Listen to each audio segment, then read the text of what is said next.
Hello my dear passionate NEET aspirants, welcome back to Magnet Brains IIT JEE NEET. मैं हूं doctor Ritika Bhardwaj, आपकी biology mentor, और आज के सेशन में हम स्टार्ट करने वाले हैं क्लास 12th नीट बायोलॉजी का second chapter, that is reproduction in flowering plants.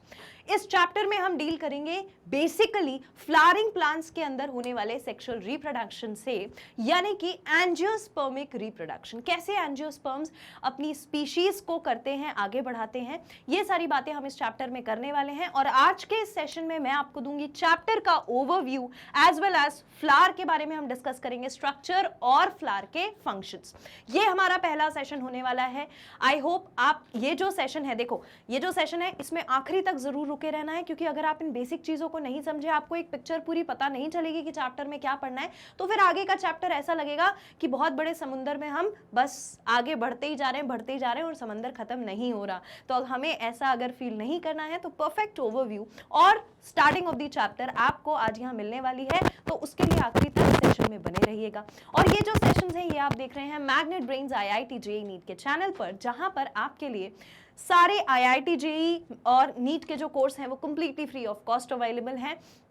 यानी कि कुछ चैप्टर्स पढ़ने के बाद, कुछ चैप्टर्स के वीडियोस देखने के बाद भी आपको कोई पेड सब्सक्रिप्शन नहीं लेना पड़ता है और आप अपनी प्रिपरेशन बहुत अच्छे से कर सकते हैं क्वालिटी कंटेंट और बेस्ट टीचर्स के साथ, सिर्फ और सिर्फ मैग्नेट ब्रेन्स पर। आइए इसी अच्छी बात के साथ हम आज का अपना सेशन स्टार्ट करें, और मैं आपको सबसे पहले बताती हूँ हमारा नीट का कोर्स मॉड्यूल क्या है। हमारा नीट का कोर्स मॉड्यूल कुछ इस तरीके से है कि सबसे पहले हम फोकस करते हैं टॉपिक वाइज एक्सप्लेनेशन पर। हर एक टॉपिक जो है चैप्टर में दिया हुआ उसे हम एक एक करके डिस्कस करते हैं। Then we go with the daily practice problem का पीडीएफ। उसके बाद आपको एक पर्टिकुलर पीडीएफ मिलता है। उसी सेशन के डिस्क्रिप्शन में एक लिंक होगी, लिंक पर क्लिक करिए, पीडीएफ को डाउनलोड करिए, जिसमें होंगी आपकी डेली प्रैक्टिस प्रॉब्लम। उन क्वेश्चंस को हर एक सेशन के लिए करिए सॉल्व, जो आपकी अंडरस्टैंडिंग, आपकी लर्निंग बहुत बेहतर बना देगा। And then we also have daily practice problem के सोल्यूशन वीडियो, जो डीपीपी आप सॉल्व कर रहे हैं उसी के आपको मिलते हैं solution video, as well as chapter wise multiple choice question, ढेर सारे मल्टीपल चॉइस क्वेश्चंस भी। और एक मैं आपको अलग से सेशन देती हूँ जहां मैं या तो डिस्कस करती हूँ उस चैप्टर से रिलेटेड साइंटिस्ट के बारे में at the end of the chapter, या फिर हम बात करते हैं कि क्या इंपॉर्टेंट कीवर्ड्स या डेफिनेशंस हैं जो भी उस चैप्टर के लिए इंपॉर्टेंट होता है, वो सेशन में आपको अलग से देती हूं। Then we also have previous year question videos, previous year में जो आ चुके हैं क्वेश्चंस उनके सेशंस, डाउट सॉल्विंग सेशन जहां पर आप मुझे अपने डाउट सेंड करते हैं, और अब तो आपको आपके डाउट के जो आंसर्स हैं वो इंस्टेंटली मिलने लगे हैं, आपको तुरंत अपने डाउट के आंसर्स मिल जाते हैं। Then we also have weekly test papers जो आप बहुत जल्दी सॉल्व करेंगे। गाइडेंस सेशन की तैयारी कैसे करनी है, अपार्ट फ्रॉम स्टडिंग, पढ़ने के अलावा हमें क्या क्या चीजें करनी होती है, जैसे कि हमें करना होता है अपना टाइम टेबल प्रॉपर सेट, हमें करना होता है अपना एम बनाना होता है, गोल बनाना होता है कि हमारे कौन से कॉलेजेस हमारा एम हो सकते हैं, किस करियर ऑप्शन में हमारे लिए जाना सही रहेगा। ये सारा गाइडेंस आपको गाइडेंस सेशन में मिलता है, एज वेल एज एनटीए का इंपॉर्टेंट नोटिफिकेशन वो भी आपको मिल जाता है गाइडेंस सेशन में। Then we also have chapter wise one shot revision as well as the online test series, and not to forget we also have NCERT highlight summary session, जहां पर हम NCERT की समरी को line by line read करके session में ही करते हैं discuss, understand करते हैं पूरे चैप्टर को from the point of view of NCERT। So this entire thing is our NEET course module. उम्मीद करती हूँ इसमें आपको किसी को कोई प्रॉब्लम नहीं होगी, ये आप ट्रांसपेरेंटली समझ गए होंगे। अब आइए हम आज का सेशन अपना स्टार्ट करते हैं। सबसे पहले जब हम इस चैप्टर को पढ़ना स्टार्ट करते हैं तो हमारे पास एक पूरा बर्ड आई व्यू होना चाहिए कि चैप्टर में एक्चुअली है क्या क्या। तो वो मैं आपके लिए यहाँ पर सब लेकर आई हूँ, बट हमेशा की तरह कुछ बेसिक चीज़ों के बारे में मैं आपसे बात करना चाहती हूँ। तो जैसे हम चैप्टर को स्टार्ट करते हैं, which is the reproduction in flowering plant, reproduction in flowering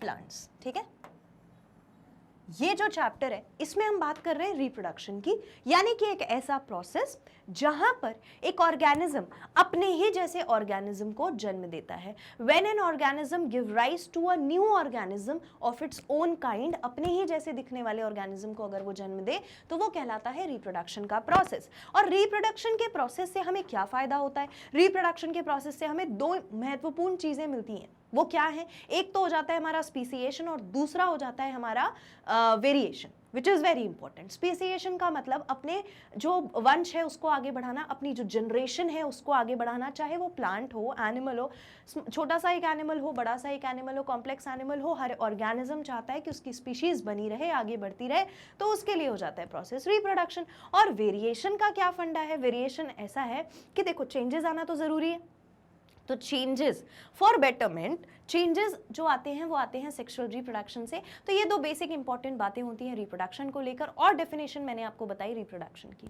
then अब हम बात करने वाले हैं ये जो रिप्रोडक्शन है ये कैसे हो रहा है फ्लावरिंग प्लांट्स में, यानी कि एंजियोस्पर्म्स में। अब अगली बार अगर आपको एंजियोस्पर्म लिखा मिल जाए तो भाई ये तो हमने क्लास 11th के चैप्टर्स में भी पढ़ा हुआ है। एंजियोस्पर्म एक प्लांट वही होता है जो फ्लावरिंग प्लांट होता है, जिसमें फ्लावर्स दिखते हैं, फ्लावर्स दिखते हैं, फूल दिखते हैं, राइट। तो यहाँ पर हम बात करने वाले हैं एंजियोस्पर्म्स की। We are going to talk about the angiosperms. किनकी बात करेंगे हम? एंजियोस्पर्म की। तो इस चैप्टर को समझने के लिए हमें क्या क्या पता होना चाहिए? सबसे पहले तो हमें वो स्ट्रक्चर मालूम होना चाहिए, ध्यान से सुनना मैं क्या बोल रही हूँ। सबसे पहले हमें वो स्ट्रक्चर मालूम होना चाहिए जिसमें ये रिप्रोडक्शन का प्रोसेस होगा। ये रिप्रोडक्शन का प्रोसेस कहाँ पर होगा? तो सबसे पहले नंबर पे ये हो जाएगा फ्लावर्स के अंदर। तो हम पहले नंबर पर डिस्कस करेंगे फ्लावर के बारे में। फ्लावर के बारे में आप जानते हो हम क्या डिस्कस करेंगे कि फ्लावर बना कैसे था, how the flower was formed, किस तरीके से बना फ्लावर, पहली चीज। स्ट्रक्चर क्या होता है फ्लावर का, क्या क्या चीजें होती है फ्लावर के अंदर, दूसरी चीज। तीसरी हम बात करेंगे क्या फंक्शंस होते हैं, what are the functions of flower. तो ये हम बात करेंगे फ्लावर को लेकर के, ठीक है। और ये भी देखेंगे कि जो स्ट्रक्चर है फ्लावर का उसमें एक एक स्ट्रक्चर का क्या इंपॉर्टेंस है, ठीक है। इतनी बात हम फ्लावर्स के बारे में करते हैं। उसके बाद हम बात करते हैं गैमीटोजेनेसिस की। गैमीटोजेनेसिस का मतलब होता है फॉर्मेशन ऑफ गैमीट। अब देखो ये जो है ये रिप्रोडक्शन का प्रोसेस है, वो भी कौन सा reproduction? Sexual reproduction. By parental, दो पेरेंट इन्वॉल्व होते हैं सेक्सुअल रिप्रोडक्शन में, ये वही वाला रिप्रोडक्शन है। तो जब रिप्रोडक्शन होगा वो भी सेक्सुअल रिप्रोडक्शन, तो उसमें सबसे पहली जरूरत पड़ती है गैमीट्स की, या सेक्स सेल्स भी बोलते हैं या रिप्रोडक्टिव सेल्स भी बोलते हैं। तो वो जो गैमीट्स होते हैं, वो जो सेक्स सेल्स होते हैं, वो कैसे बने फ्लावर के अंदर, वो भी हमें पढ़ना है। तो हम बढ़ेंगे इसके बाद गैमीटोजेनेसिस,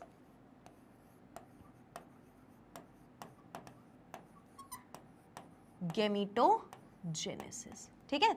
गैमीटोजेनेसिस हमें दोनों के पढ़ने हैं, मेल गैमीट भी बनाना है और फीमेल गैमीट भी बनाना है। तो इसके अंदर फिर हम पढ़ेंगे मेगास्पोरोजेनेसिस,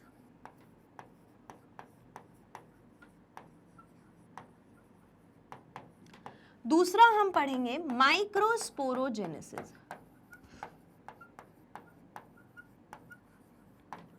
अब मेल वाला कौन सा है, फीमेल वाला कौन सा है? देखो ओवरव्यू या इंट्रोडक्शन करा देने से क्या होता है, जैसे कोई मूवी चालू होती है, हम मूवी देखने जाते हैं और जैसे ही वो मूवी स्टार्ट होती है तो नहीं एक एक करके वो अपने एक्टर्स और एक्ट्रेसेस को दिखा करके उनके नाम बता देता है, so that you know what are the characteristics involved in the movie. उसी तरीके से अगर ये हमारी मूवी है तो ये कैरेक्टरिस्टिक्स हैं हमारी मूवी के, अब पूरी कहानी इन्हीं कैरेक्टरिस्टिक्स के बीच में चलेगी।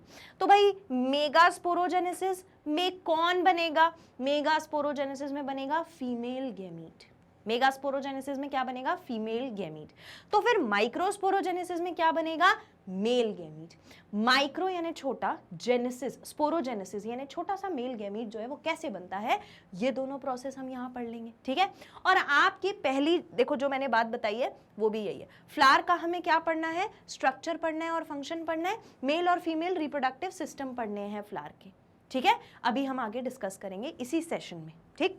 तो इसलिए मैं बहुत ज्यादा नहीं बता रही, आगे बढ़ते हैं। फिर मैंने आपको बताया गैमीटोजेनेसिस, मेगास्पोरोजेनेसिस, माइक्रोस्पोरोजेनेसिस, और फिर आता है गैमीट ट्रांसफर। तो ये जो है देखो गैमीट बन गए, गैमीट बनने के बाद अब गैमीट क्या करेंगे? एक जगह बैठे रहेंगे? नहीं, उनको फ्यूज होना है, तभी तो सेक्सुअल रिप्रोडक्शन होगा, फर्टिलाइजेशन होगा। तो जब ये गैमीट बन गए तो अब ये गैमीट फ्यूज कैसे होंगे, तो गैमीट ट्रांसफर कैसे होंगे ताकि फ्यूज हो जाएं, उसके लिए हम क्या पढ़ेंगे? Gamete transfer. उसके लिए हम पढ़ेंगे गैमीट ट्रांसफर। गैमीट ट्रांसफर कैसे होता है? बचपन से पढ़ते आ रहे हैं, पॉलिनेशन। लेकिन इस बार जो हम पॉलिनेशन पढ़ेंगे उसमें हम कुछ अलग चीजें पढ़ेंगे, मतलब इस बार हम कुछ नया वर्जन पढ़ेंगे। देखो प्रोसेस वही रहेगा, प्रोसेस वही रहेगा, काम वही होगा, पर किस तरीके से होगा उसे और ज्यादा ब्रॉडर व्यू में देखेंगे। तो यहाँ गैमीट ट्रांसफर में हम डिस्कस करेंगे पॉलिनेशन के बारे में। किसके बारे में डिस्कस करेंगे? पॉलिनेशन के बारे में। ठीक है, इतनी बात समझ में आ गई। ये हमारा first part of the chapter हुआ। First part of the chapter नहीं, मतलब मैंने ये एक आधा ओवरव्यू आपको दे दिया। अब आगे चलो भाई, गैमीट हो गया ट्रांसफर, यानी पॉलिनेशन हो गया। अब क्या होगा? अब जब गैमीट बना, मेल गैमीट बना, फीमेल गैमीट बना, गैमीट ट्रांसफर हो गया, मेल गैमीट पहुंच गया फीमेल गैमीट के पास। अब जब दोनों गैमीट पास पहुंच गए तो क्या करेंगे? फ्यूज करेंगे। तो फ्यूज करने के लिए हम पढ़ेंगे फर्टिलाइजेशन। हम क्या पढ़ेंगे? Fertilisation. Fertilisation is nothing but the fusion of gamete. अब पहला चैप्टर इसीलिए इतना इंपॉर्टेंट था क्योंकि यहां पर होने वाली सारी चीजें उस चैप्टर से ही बनकर आती हैं आपके दिमाग में। तो फर्टिलाइजेशन हुआ, फ्यूजन ऑफ गैमीट हुआ, और यहां पर आपको पता है जब हम फर्टिलाइजेशन देखते हैं ना तो एक बड़ा अनोखा कहना चाहिए कैरेक्टरिस्टिक देखते हैं जो प्लांट में और किसी पार्ट में और किसी ग्रुप में नहीं देखा जाता, एंजियोस्पर्म्स में ही देखा जाता है। और वो क्या है? It is the double fertilisation. वो क्या है? Double fertilisation.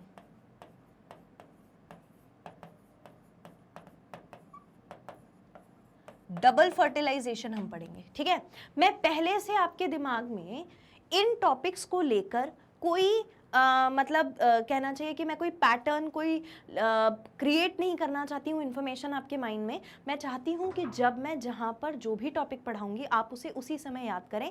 इसीलिए मैं बहुत बेसिक सा आपको इंट्रोडक्शन दे रही हूँ। अगर मैं आपको आज ही समझा देती कि डबल फर्टिलाइजेशन क्या होता है तो वो आपका पूरा सीक्वेंस बिगड़ जाएगा और फिर चीज़ें आपके दिमाग में कुछ और ही घूमने लगेंगी। फिर जब मैं पढ़ाऊँगी तो शायद कुछ और ही खिचड़ी बन जाएगी। इसीलिए मैं यहाँ पर एक बेसिक आपको बातें बता रही हूँ कि हाँ, फ्यूजन ऑफ गैमीट हुआ ना तो ये जो एंजियोस्पर्म्स हैं इनके अंदर एक अलग पैटर्न देखा जाता है और वो है डबल फर्टिलाइजेशन। डबल फर्टिलाइजेशन क्या होता है ये मैं आपको सेशन में ही बताऊंगी। कुछ ये समझ लो कि कुछ 2 बार फर्टिलाइजेशन हुआ होगा, बस इतना ध्यान रख लो डबल फर्टिलाइजेशन में। बाकी चीजें मैं आपको वहीं पे पढ़ाऊंगी। अब एक बार फर्टिलाइजेशन हो गया तो फिर फर्टिलाइजेशन के बाद क्या होता है? तो हम अभी तक ये जितनी भी बातें पढ़ रहे हैं, फर्टिलाइजेशन हो गया तो फर्टिलाइजेशन होने के बाद हमारा क्या बनेगा? जाइगोट बनेगा। तो हम जाइगोट पढ़ लेंगे। और जाइगोट के बाद कौन बनता है? एम्ब्रियो। तो जाइगोट के बाद जब एम्ब्रियो बनता है तो उस प्रोसेस को हम कहते हैं एम्ब्रियोजेनेसिस। तो इसके बाद हम पढ़ेंगे एम्ब्रियोजेनेसिस। एम्ब्रियोजेनेसिस, इसके बाद हम एम्ब्रियोजेनेसिस पढ़ेंगे। एम्ब्रियोजेनेसिस के बाद हम पढ़ेंगे, अच्छा एक बात समझना, ये फर्टिलाइजेशन के बाद वाला काम है ना। मैं अभी इसको सेग्रीगेट और भी कर दूंगी, पर जाइगोट बना, जाइगोट के बाद एम्ब्रियो बना, एम्ब्रियो के बाद एम्ब्रियोजेनेसिस हो गई। अब क्या होगा? अब क्या होगा? तो पोस्ट फर्टिलाइजेशन इवेंट ही चल रहे हैं फर्टिलाइजेशन के बाद वाले। तो अब भाई यहाँ से सीड भी बनेगा, फ्रूट भी बनेगा, अपोमिक्सिस भी होगा, पॉली एम्ब्रियोनी भी होगी। तो हम ये सब कुछ पढ़ेंगे कि भाई सीड कैसे बना, सीड कैसे बना, फ्रूट कैसे बना, ये भी पढ़ेंगे। ठीक है, और फिर हम पढ़ेंगे एक और नई चीज विच इज एपोमिक्सिस। एपोमिक्सिस, और फिर हम पढ़ेंगे पॉली एम्ब्रियोनी। पॉली एम्ब्रियोनी, ठीक है। बहुत ज्यादा अभी से अजम्पशन कुछ मत बनाओ। अच्छा, अब मैंने ये जितने भी टॉपिक्स आपके सामने लिखे हैं इसको हमने और सिंप्लीफाई करने के लिए सेग्रीगेट कर दिया है। और सेग्रीगेट हमने कुछ इस तरीके से किया है कि हम ऐसा ले लेते हैं कि ये गैमीट्स बन गए, 1 मिनट,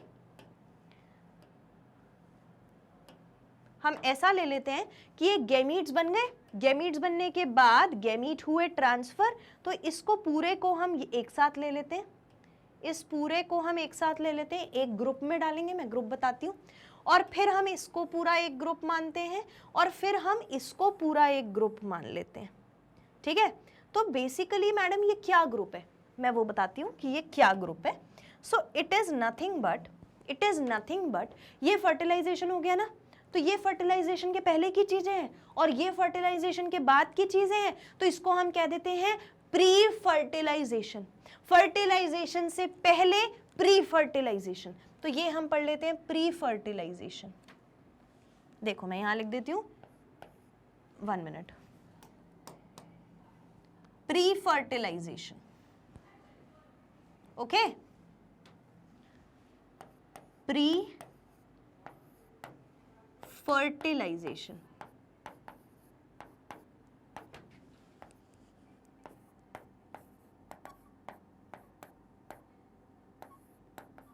ठीक, ये अरे यार देखिएगा नहीं, एक second, let me write it like this, pre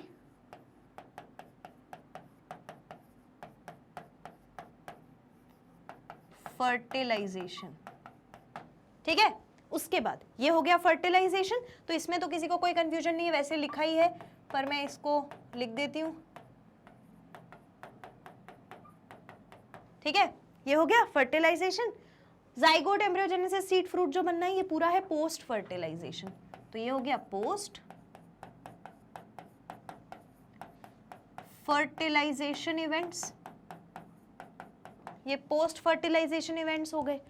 अब अपोमिक्सिस और पॉलीएम्ब्रियोनी, हालांकि पॉलीएम्ब्रियोनी भी इसके बाद ही होता है क्योंकि एम्ब्रियो के बाद ही बनेगा, पर एपोमिक्सिस मैं आपको अलग से समझाऊंगी। तो अभी हमारा ये पूरा ओवरव्यू है जिन हेडिंग्स में हम चैप्टर को पढ़ने वाले हैं। फटाफट से इसको लिख लीजिए, लिख लीजिए इसको। Done, all right. अब हमें ये चीजें तो पढ़नी है, ठीक है। अब मैंने आपको ये भी बता दिया था, है ना, फ्लावर के बारे में मैंने बता दिया। We are going to study the structure and function and male and female reproductive system, male and female reproductive system of the flower. तो कौन होता है male and female reproductive system of the flower, जरा बताओ फटाफट से मुझे comment section में बताओ कौन होता है। अरे बहुत इजी है, बचपन से पढ़ रहे हैं यार। Female and male reproductive system of the flower लिख दिया, ओके। क्या यही लिखा है कि मेल वाला कहलाता है मेल वाला कहलाता है और फीमेल वाला कहलाता है, लिखा है? अब बता दूं मैं, कोई चीटिंग तो नहीं होगी, ठीक है। So one is the carpel, one is the carpel, ठीक है, एक होता है कार्पल, ठीक, ओके। कार्पल के अंदर क्या क्या आता है? स्टिग्मा, स्टाइल और ओवरी, तीन चीजें आती हैं, स्टिग्मा, स्टाइल एंड ओवरी। और मेल वाले स्ट्रक्चर में क्या क्या आता है? एंथर और फिलामेंट, दोनों को मिला के हम क्या देते हैं? स्टेमन, ठीक है। अभी हम इसको आगे डिस्कस करेंगे, बस नाम ध्यान रख लो, ठीक है। डन, ऑल राइट, आगे बढ़ते हैं।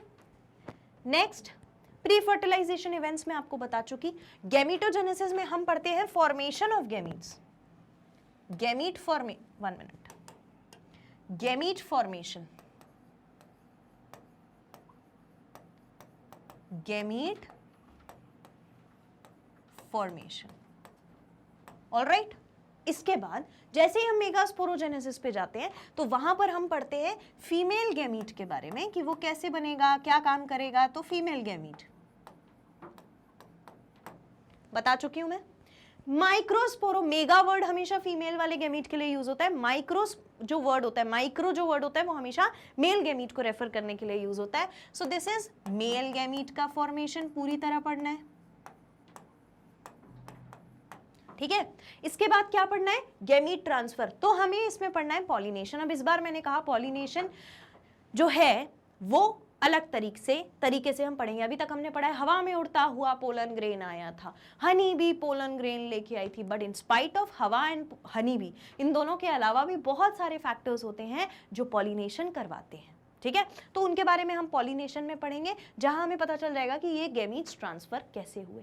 इतनी बात समझ में आ गई, ठीक है। आगे बढ़ते हैं। Next is fertilisation. फर्टिलाइजेशन मतलब क्या होता है? फर्टिलाइजेशन का मतलब होता है fusion of gametes, fusion of gametes, gametes का फ्यूजन पढ़ लेंगे, ठीक है। अब डबल फर्टिलाइजेशन में हम एक अलग से भैया प्रोसेस पढ़ने वाले हैं। मैं कोई आपके दिमाग में प्री अजम्पशंस नहीं लाना चाहती हूँ कि आप कुछ अज्यूम करने लग जाएं, इसलिए मैं यहाँ डिस्कस नहीं कर रही हूँ, पर हम इसमें प्रोसेस पढ़ेंगे डबल फर्टिलाइजेशन, कैसे कोई दो चीज़ें दो बार फर्टिलाइज हुई होंगी, ठीक है। उसके बाद हम पढ़ेंगे पोस्ट फर्टिलाइजेशन इवेंट, यानी सबसे पहला प्रोडक्ट फर्टिलाइजेशन के बाद जाइगोट बनता है। ये तो मैं आपको पिछले चैप्टर में बहुत अच्छे से याद करा चुकी हूँ। तो जाइगोट बनेगा और फिर बनेगा एम्ब्रियोजेनेसिस। एम्ब्रियोजेनेसिस, एम्ब्रियो बनने का प्रोसेस इज एम्ब्रियोजेनेसिस। तो फिर हम पढ़ लेंगे एम्ब्रियोजेनेसिस। आखिर में हम जाते हैं एपोमिक्सिस और पॉलीएम्ब्रियोनी पे। एक छोटी सी बात बता देती हूँ, क्या होता है एपोमिक्सिस, क्या होती है पॉलीएम्ब्रियोनी, बहुत बेसिक बात बता देती हूँ, ठीक है। अगर लिखा है ना एपोमिक्सिस, ठीक है, एपोमिक्सिस। तो आप ये समझ लो कि ये एक ऐसा प्रोसेस है जहां पर जो गैमीट्स है ना वो मिक्स नहीं हो रहे, गैमीट्स जो है वो मिक्स नहीं हो रहे, तो हम कह रहे हैं एपोमिक्सिस। अब गैमीट्स अगर मिक्स नहीं होंगे तो सेक्सुअल रिप्रोडक्शन तो नहीं हो पाएगा, तो क्या कहलाएगा, एसेक्सुअल रिप्रोडक्शन कहलाएगा। ठीक है, तो एपोमिक्सिस के द्वारा होने वाला रिप्रोडक्शन एसेक्सुअल रिप्रोडक्शन कहलाता है, जहां पर गैमीट्स जो हैं वो फ्यूज होते नहीं है और वैसे ही सीड बन जाता है बिना फर्टिलाइजेशन के, दैट इज एपोमिक्सिस। पर अभी याद करने की जरूरत नहीं है, जो मैंने बताया अगर वो याद रह जाए तो बहुत अच्छी बात है, नहीं भी याद रहेगा तो वहां जहां पढ़ाऊंगी सेशन में पूरा डिस्कस करूंगी। इसके बाद हम डिस्कस करते हैं पॉली एम्ब्रियोनी। तो पॉली एम्ब्रियोनी वर्ड खुद चीख चीख के कह रहा है भैया मैं क्या हूं, पॉली का मतलब होता है बहुत सारे, और एम्ब्रियो हम सबको पता है जो जाइगोट के बाद बनता है, राइट। तो अब जब एक जाइगोट बना तो उस जाइगोट में कभी कभी कुछ चेंजेस आ जाते हैं जिसकी वजह से हमें पॉली एम्ब्रियो जैसा, कई सारे एम्ब्रियो जैसा स्ट्रक्चर दिखने लगता है, तो बस उसे हम पॉली एम्ब्रियो नहीं कहते हैं। याद रह जाए अच्छी बात, ना याद रह जाए कोई टेंशन नहीं, वहां सेशन में फिर से पढ़ाऊंगी। तो ये एंटायर थिंग अभी तक मैंने आपके साथ जो भी डिस्कस किया ये हमारा है चैप्टर का ओवरव्यू। ठीक है, आप इसको लिख लीजिए, इसके बाद मैं फ्लावर को स्टार्ट करूंगी। ठीक है, ये पहला स्लाइड है, if you want to write anything from this, ये वाले स्लाइड में से आप लिख सकते हैं। ठीक है, इसके बाद ये वाला, ठीक है, ये वाला, ऑलराइट, ओके। अब हम बात करेंगे फ्लावर के बारे में। ठीक है, तो let us talk about flower. Flower क्या होता है, कैसे बनता है, आइए समझते हैं। ठीक है, फ्लावर,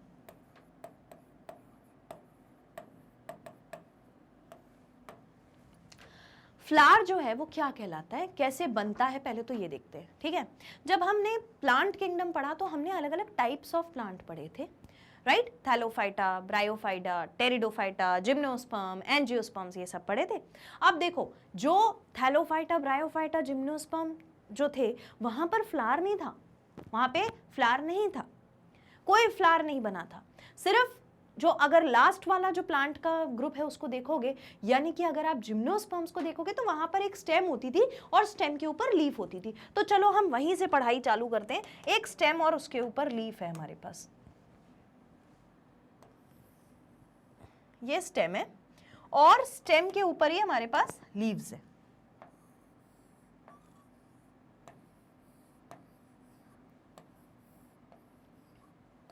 ठीक है, ये स्टेम के ऊपर ही हमारे पास लीव्स हैं।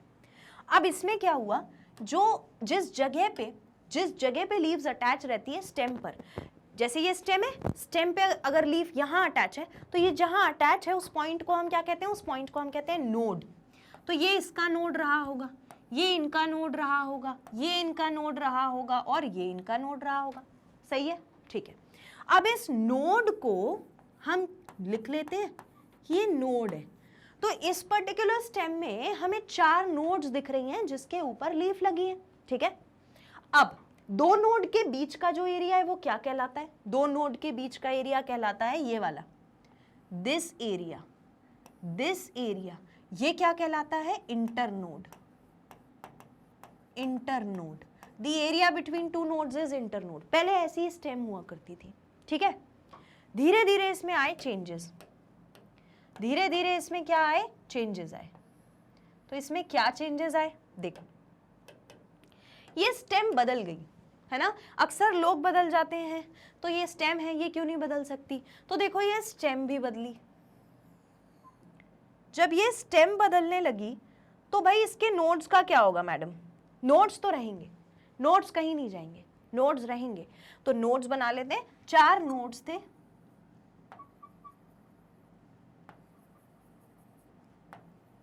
ठीक है। बट ये हो गए मॉडिफाई। क्या हो गए, मॉडिफाई। कैसे मॉडिफाई हुए वो देखो। पहले क्या हुआ कि ये जो नीचे वाली लीफ थी, मैं इस लीफ की बात कर रही हूं, ठीक है, ये वाली जो लीफ थी, इस लीफ में कुछ मॉडिफिकेशन हुआ। और जानते हो वो क्या मॉडिफिकेशन था, कि इसने बना लिया लीफी स्ट्रक्चर लाइक दिस, जिसको हम कहते हैं सेपल्स। ये दिख रहा है, नहीं दिख रहा तो मैं इससे बना देती हूं। ये ग्रीन कलर की इसके पास स्ट्रक्चर बन गया, ठीक है, ग्रीनी लीव्स थी, ये वाली लीफ ऐसी लीफ में मॉडिफाई हो गई और ये कहलाने लगी सेपल्स, ये कहलाने लगी सेपल्स। ठीक है, इसके ऊपर वाली नोड पे जो लीव्स थी, ये वाली लीव्स, ये भी मॉडिफाई हुई। अब मैं बात कर रही हूं ये वाली लीव की, ठीक है, ये भी मॉडिफाई हुई। तो ये कैसे मॉडिफाई हुई? इनने सोचा चलो यार बहुत सुंदर तरीके से मॉडिफाई होते हैं। देखो, आप अगर क्लास में 4 स्टूडेंट्स हैं और उनको एक ही टास्क करने के लिए दोगे तो वो अलग अलग तरीके से ये टास्क करने की कोशिश करेंगे और एक दूसरे से बेहतर भी करेंगे। यही चीज इनने भी करी। ये 4 स्टूडेंट थे, इनको एक काम दिया गया मॉडिफाई होने का, तो इन्होंने सबने अपना अपना बेस्ट देने की कोशिश करी। तो इसने अपना बेस्ट दिया ऐसा स्ट्रक्चर बना के, ऊपर वाली जो लीव्स है उसने अपना क्या बेस्ट दिया, ऐसा स्ट्रक्चर बना के। ठीक है, ऐसा, इसने ऐसा स्ट्रक्चर बना लिया। ठीक है, इसके ऊपर वाले जो स्टूडेंट्स हैं उनको जो काम दिया गया था उनने भी और अच्छे से करने की कोशिश करी। तो अब मैं बात कर रही हूं ये वाली लीव्स की। अब ये वाली लीफ मॉडिफाई होगी। ठीक है, तो जब ये मॉडिफाई हुई तो ये किसमें मॉडिफाई हुई जानते हो? ये मॉडिफाई हो गई थी स्टेमन, स्टेमन वाले स्ट्रक्चर में। स्टेमन वाला स्ट्रक्चर जो है वो क्या कहलाता है? Male reproductive part. ठीक है, तो ये है male reproductive part, that is स्टेमन। ठीक है, और ये जो सुंदर सुंदर कलर की है ये क्या कहलाती हैं? ऑब्वियसली पेटल्स, ये कहलाती है पेटल्स। ठीक है, इसके बाद ऊपर वाली जो थी, ये वाली जो लीफ थी, ये भी मॉडिफाई हो गई। अब जब ये मॉडिफाई हुई, अब मैं बात कर रही हूं इस लीफ की। अब जब ये मॉडिफाई हुई तो इसने और अच्छा काम करने की कोशिश करी, इस स्टूडेंट ने और अच्छा आउटपुट दिया। तो ये जो स्टूडेंट है ये मॉडिफाई हो गया, ये स्टूडेंट मॉडिफाई हो गया स्टिग्मा, स्टाइल और ओवरी में। स्टिग्मा, स्टाइल और ओवरी में जो मिला करके क्या कहलाया? कार्पल। कार्पल। ठीक है, तो ये एक स्टेम जब मॉडिफाई हो जाती है तो उसी को हम क्या बना लेते हैं? फ्लावर बना लेते हैं। फिर एक समय बाद इनके बीच का ये जो इंटरनोडल पोर्शन था ना, ये वाला इंटरनोडल पोर्शन, ये है, ये इंटरनोडल पोर्शन है ना इनका, ये इंटरनोडल पोर्शन हो गया कंप्रेस। क्या हो गया? कंप्रेस। तो जब ये कंप्रेस हुआ तो इसने पूरा का पूरा फ्लावर बना लिया। जब ये कंप्रेस हुआ तो इसने क्या किया? पूरा का पूरा फ्लावर बना लिया। इन सारे स्ट्रक्चर्स को एक साथ ले आए, ये पूरे स्ट्रक्चर्स कंप्रेस हो गए और हमें क्या क्या मिल गया? नीचे मिल गई सेपल्स, ऊपर मिल गई पेटल्स, उसके ऊपर स्टेमन, उसके ऊपर स्टेमन, और बीच में था स्टिग्मा, स्टाइल और ओवरी, और यहां पर एक स्टॉक मिल गई, पेडिसिल। तो ये इस तरीके से क्या बन गया? पूरा का पूरा फ्लावर। और इसी रीजन से आपकी एनसीईआरटी कहती है कि फ्लावर, तो फ्लावर क्या है? इट इज अ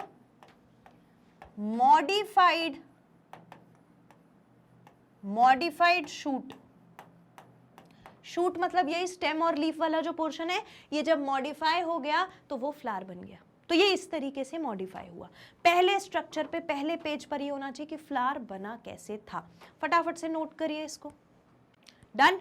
ओके, अब हम डिटेल्ड स्ट्रक्चर देखेंगे फ्लावर का। अभी देखो यहाँ पर तो बात सारी समझ में आई गई होंगी, बट क्योंकि हमें पढ़ना है फ्लावर्स के अंदर होने वाला सेक्सुअल रिप्रोडक्शन, तो हमें हर एक पार्ट का फंक्शन, हर एक पार्ट का स्ट्रक्चर जो है, हर एक पार्ट देखना पड़ेगा इस फ्लावर का। So let us move with the structure of the flower. Heading डाल लीजिए, स्ट्रक्चर ऑफ फ्लावर।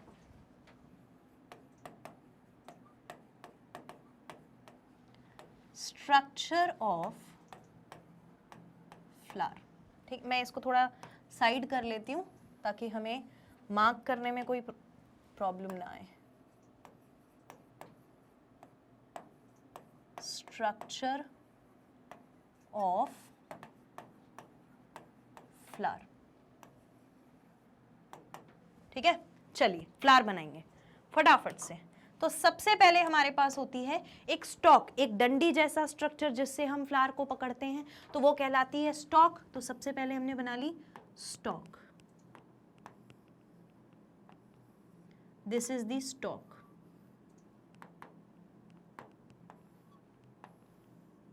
ठीक है, ये हमने बना ली stock.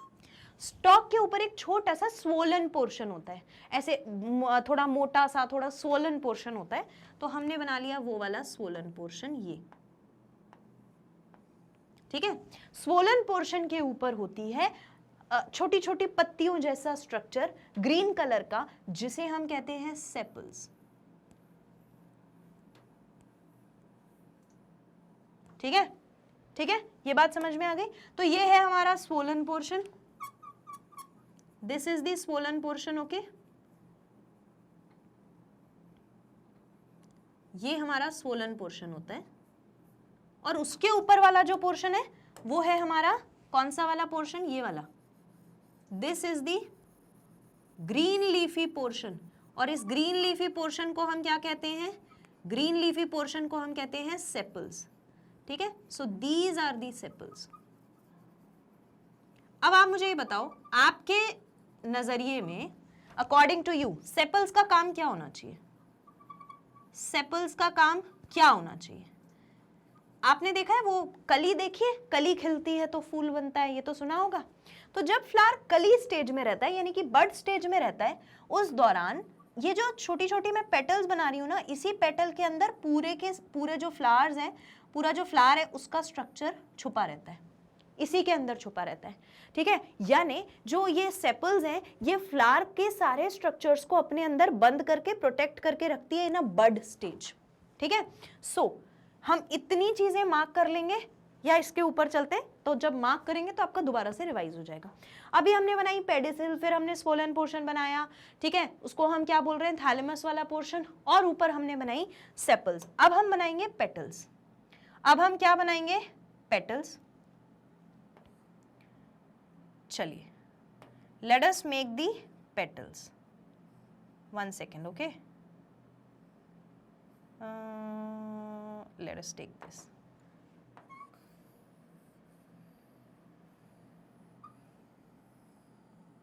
Petals, petals are always colored, petals are always darkly colored, या फिर कहना चाहिए ब्यूटिफुली डिफरेंट ब्राइट कलर्स की पेटल्स होती हैं। So these are the petals, these are the petals, ठीक है।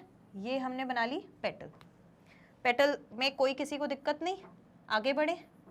अब पेटल का काम क्या होता है बताओ, पेटल का काम क्या होता है।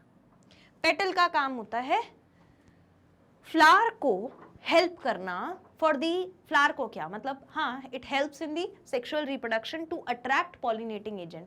भाई जो पॉलिनेटिंग एजेंट है जो आएगा, फिर पोलन ग्रेन लेके जाएगा, मेल गैमीट वाला स्ट्रक्चर जिसमें रहता है, तो वो पोलन ग्रेन लेके जाएगा, तो उसको अट्रैक्ट करने के लिए फ्लावर तो सुंदर दिखना पड़ेगा ना। तो ये पेटल्स जो होती हैं वो हमेशा ब्राइटली कलर्ड होती हैं, वो हमेशा ब्राइटली कलर्ड पेटल्स होती हैं, ठीक है।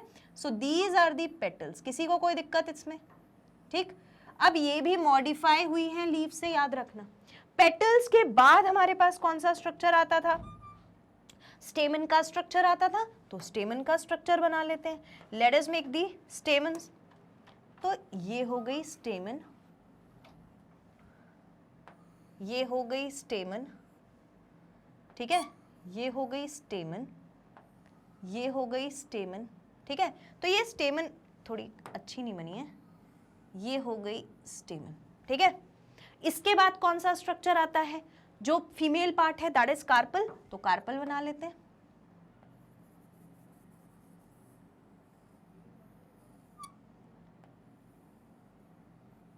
कार्पल बन गया, ठीक है।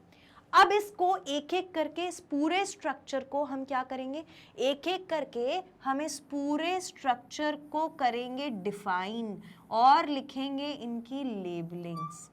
कोई दिक्कत, ठीक है। सबके नोट्स कॉपी में ये स्ट्रक्चर, ये डायग्राम होना चाहिए। ऐसी मेरी इच्छा नहीं है, लेकिन ऐसी आपकी एनसीईआरटी की इच्छा है, ऐसा ही स्ट्रक्चर एनसीईआरटी में भी दिया हुआ है। चलिए मार्किंग करने की तरफ चलते हैं, मार्किंग करने की तरफ चलते हैं। पहले ये वाला स्ट्रक्चर, सॉरी, पहले ये वाला स्ट्रक्चर मार्क करेंगे, ठीक है। फिर हम ये वाला स्ट्रक्चर मार्क करेंगे, फिर हम ये वाला स्ट्रक्चर मार्क करेंगे, फिर हम ये वाला स्ट्रक्चर मार्क करेंगे, ठीक है। उसके बाद हम मार्क करेंगे ये वाला स्ट्रक्चर, ये वाला स्ट्रक्चर दोनों, फिर हम मार्क करेंगे this portion and then this portion and then this portion. ठीक है, ये तीनों। फटाफट से आइए लेबलिंग करते हैं। सो सबसे नीचे ये जो स्टॉक जैसा पोर्शन है ना, ये कहलाता है पेडिसिल। ये कहलाता है पेडिसिल। ठीक है, pedicel is nothing but a stock like portion. ठीक है, इसके बाद पेडिसिल के ऊपर, पेडिसिल मैंने थोड़ा सा टेढ़ा लिख दिया है, पेडिसिल। पेडिसिल के ऊपर ये जो स्वोलन पोर्शन है दैट इज थैलेमस।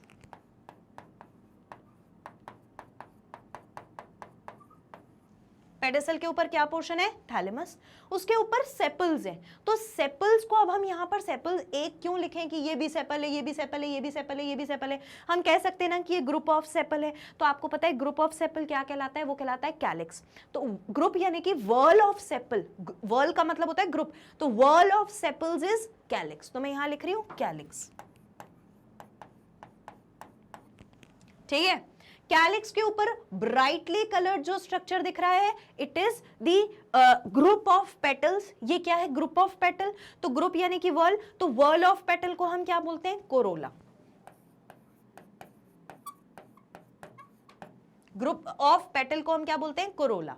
इसके बाद आता है ये ऊपर वाला, ये वाला पोर्शन, और एक ये फिलामेंट जैसा पोर्शन जो आपको दिख रहा है। ये दोनों क्या है? ऊपर वाला ये जो है बल्ब जैसा पोर्शन जो दिख रहा है थोड़ा सा, ये वाला स्ट्रक्चर कहलाता है क्या? ये कहलाता है एंथर। ठीक है, so this is anther and this portion, ये जो एक डंडी जैसा पोर्शन है, स्टॉक जैसा दिख रहा है जो, इसको हम बोलते हैं फिलामेंट।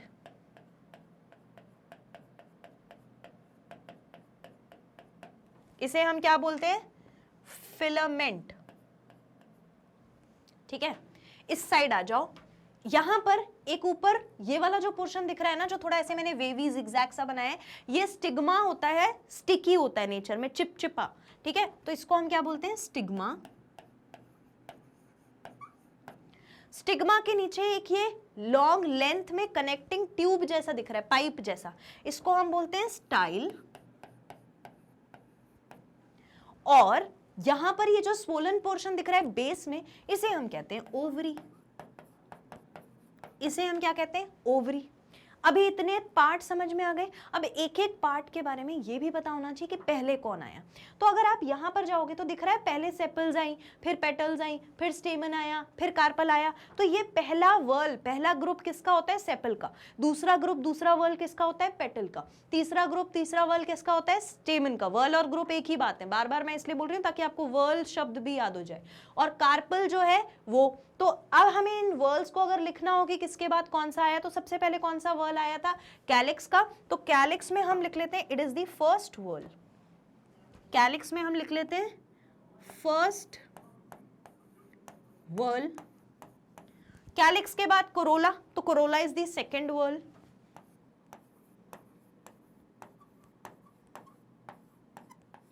इसके बाद ये एंथर और फिलामेंट वाला स्ट्रक्चर आता है, इसको हम कह देते हैं third whorl, third group, third whorl. ठीक है, इसके बाद आया ये फीमेल वाला पोर्शन, इसको हम कह देते हैं फोर्थ वर्ल। ये फोर्थ वर्ल है। इतनी बात समझ में आई? अच्छा चलो, अब हम बात करते हैं, अब हम बात करते हैं किसकी? एंथर और फिलामेंट। एंथर और फिलामेंट को मिला करके हम क्या कहते हैं? एंथर और फिलामेंट को बेसिकली हम मिला करके क्या बोलते हैं? स्टेमन। इसको हम बोलते हैं स्टेमन। ठीक है, और इसी तरीके से स्टिग्मा, स्टाइल और ओवरी को मिलाकर हम क्या बोलते हैं? कार्पल। कार्पल। ठीक, और स्टेमन जो है वो मेल रिप्रोडक्टिव पार्ट है। स्टेमन क्या है? Male reproductive part. तो हम स्टेमन को जानते हो क्या बोलते हैं? स्टेमन को जानते हो हम क्या बोलते हैं? मैं यहां लिख देती हूं, कहां लिखूं? यहां लिख देती हूं। स्टेमन को हम क्या बोलते हैं? ठीक है, late me write it over here. ये कलर अच्छे से दिख रहा है? I'll write over here what is stamen called as। किसी को अगर याद आ गया तो फटाफट से कमेंट सेक्शन में लिख दो, मैं चेक करूंगी कि कितने लोगों को याद है। पढ़ा हुआ है आपने, कुछ नया नहीं है, पढ़ा हुआ है आपने। अच्छा, ये भी बताना है कि स्टेमन क्या कहलाता है और ये भी बताना है कि कार्पल क्या कहलाता है। स्टेमन क्या कहलाता है और कार्पल क्या कहलाता है, ये भी बताना है। ठीक है, बताओ फटाफट से बताओ मुझे कमेंट सेक्शन में किस किस को याद आ गया क्या कहलाता है, जल्दी से बताओ। बता दिया? समझ गए मैं किस बारे में बात कर रही हूं कि नहीं समझे? चलो मैं बता देती हूं। तो ये जो स्टेमन है इसको हम बोलते हैं, मेल पार्ट है ना ये, this is the male portion, इसको हम बोलते हैं एंड्रोशियम। यही लिखा है कि नहीं लिखा है? एंड्रोशियम, याद आया? एंड्रोशियम।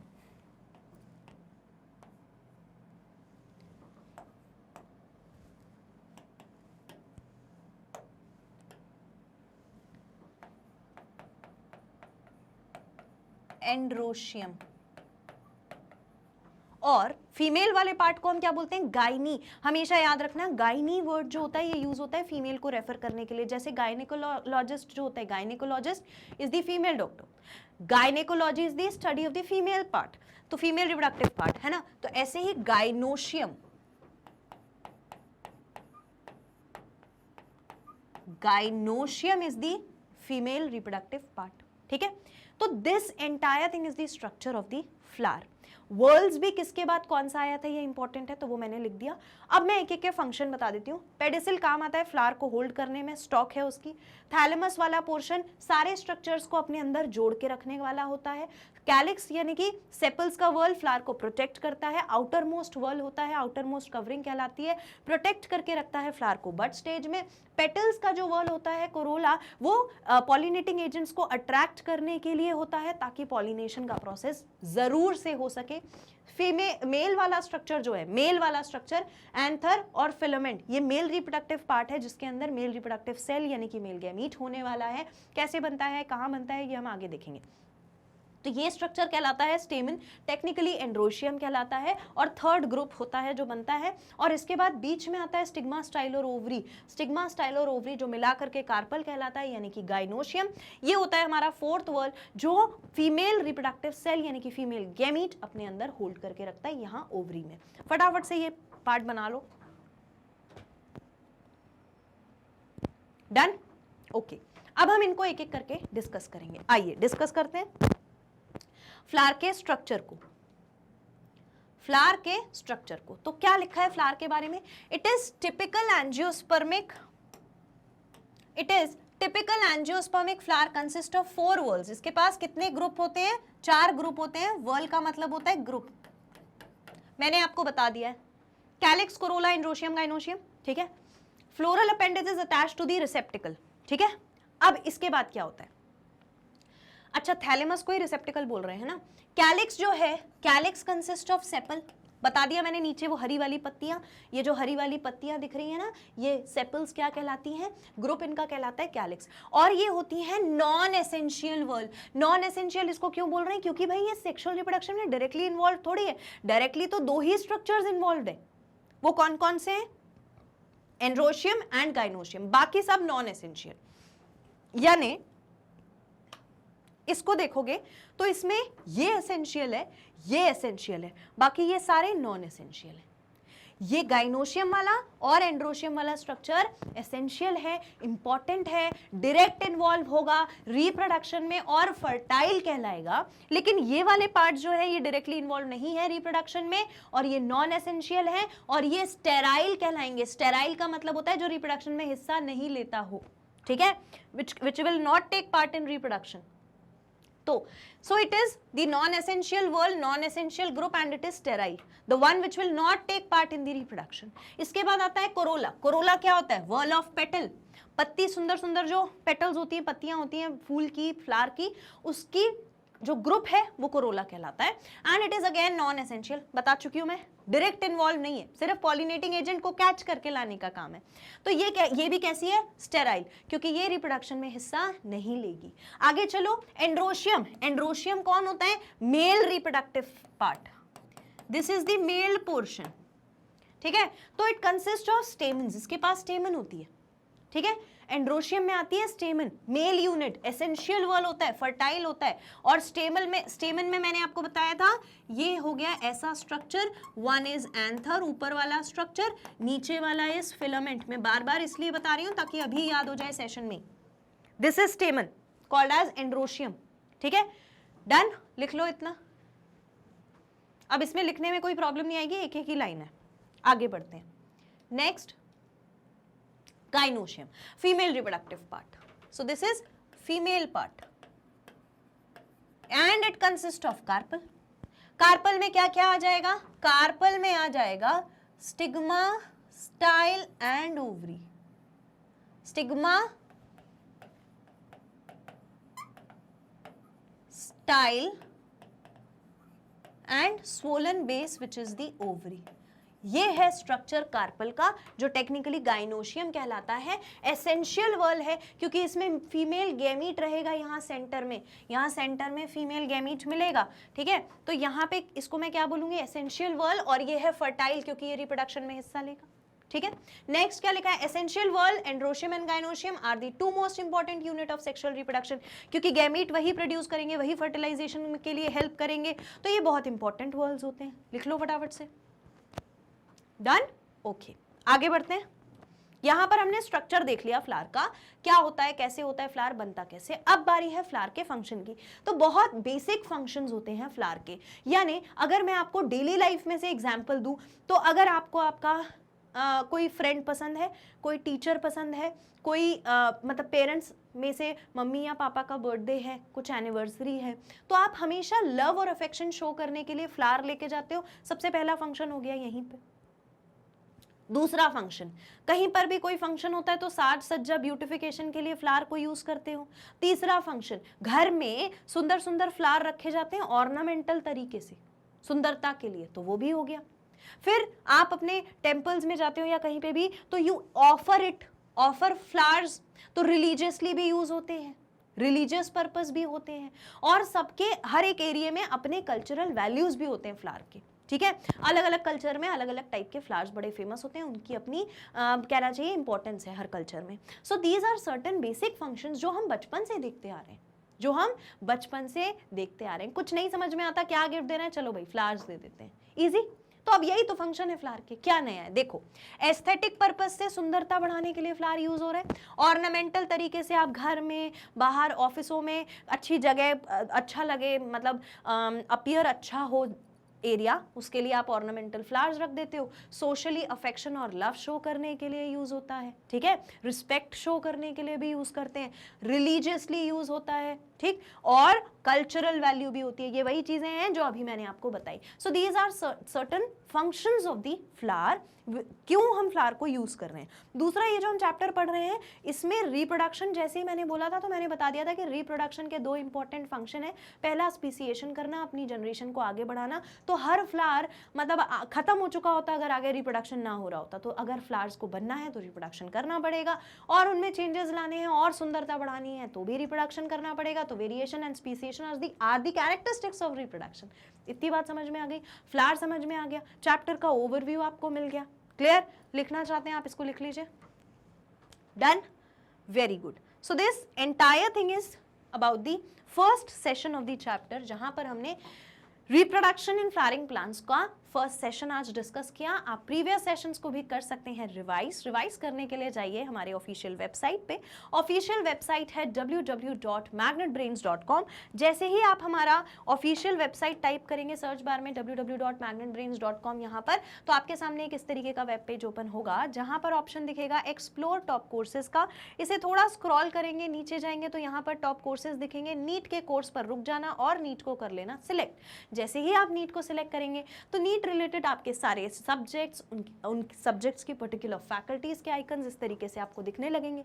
आप जो भी पढ़ना चाहते हैं, जो भी चैप्टर, जो भी सब्जेक्ट रिवाइज करना चाहते हैं, यहीं से वॉच नाउ पे क्लिक करके कर सकते हैं। सपोज अगर आपको क्लास 12th नीट यूजी पढ़ना है तो आप यहाँ पर वॉच नाउ क्लिक करिए, और अगर आपको क्लास 11th नीट यूजी पढ़ना है तो आप यहाँ पर वॉच नाउ क्लिक कीजिए। जैसे ही आप वॉच नाउ क्लिक करते हैं तो आप एक ऐसे पेज पर पहुंच जाएंगे जहां पर पेज का पूरा डिस्क्रिप्शन और नीचे वॉच ऑल वीडियोस का ऑप्शन आपको मिलता है। यहां स्क्रॉल करने पर चैप्टर पूरे आपको दिखने लगेंगे और उन चैप्टर्स के टॉपिक्स भी दिखने लगेंगे अगर चैप्टर पे आप क्लिक करते हैं। टॉपिक्स के सामने लिखा होता है वॉच नाउ। जैसे ही आप वॉच नाउ पर क्लिक करेंगे तो वीडियो आपके सामने इस तरीके से प्ले हो जाएगी। आप थोड़ा स्पीड अप करके भी देख सकते हैं वीडियो को रिवाइज करने के लिए, अगर आप ऑलरेडी एक बार सेशन देख चुके हैं। और यहीं से नेक्स्ट वीडियो का ऑप्शन भी आपको दिखता है, तो यहीं पे क्लिक करके आप नेक्स्ट वीडियो पर भी स्विच कर सकते हैं। और ये सारी चीजें सिर्फ और सिर्फ आपके लिए अवेलेबल है Magnet Brains IIT JEE NEET के चैनल पर, वो भी कंप्लीटली फ्री ऑफ कॉस्ट, यानी कि 1-2 चैप्टर्स पढ़ने के बाद भी कोई फीस पे नहीं करनी है, सब कुछ फ्री ऑफ कॉस्ट अवेलेबल है। बस एक छोटी सी चीज आपको करनी है, और वो क्या है, आपको करना है चैनल को फटाफट से सब्सक्राइब, जल्दी से सब्सक्राइब कर लेना है। क्यों? ताकि हर एक नोटिफिकेशन, हर एक सेशन आप तक टाइम पर पहुंच सके, हर एक ट्रिक आपके पास टाइम पर पहुंच जाए, हर एक गाइडेंस सेशन, इंपॉर्टेंट अपडेट आपको मिलती रहे बिना कहीं जाए, बिना हंट किए। तो उसके लिए सब्सक्राइब जरूर कर लीजिए। और अगर आपको सेशन समझ में आ गया है, आपके बहुत अच्छे नोट्स बन गए हैं, खुश हो उस चीज से, सब कुछ याद रह रहा है, तो मेरे लिए लाइक जरूर कर देना, ठीक है? लाइक जरूर कर देना वीडियो को for me, and do share it. सबसे ज्यादा शेयर करना, अपने वर्चुअल ग्रुप्स में शेयर करिए, अपने क्लासरूम वाले ग्रुप में शेयर करिए, और अपने फ्रेंड्स और सिबलिंग्स के साथ भी शेयर करिए, और बहुत अच्छी जोरदार पढ़ाई करिए। मैं आपसे मिलूंगी नेक्स्ट सेशन में, तब तक के लिए thank you so much, take care and keep studying.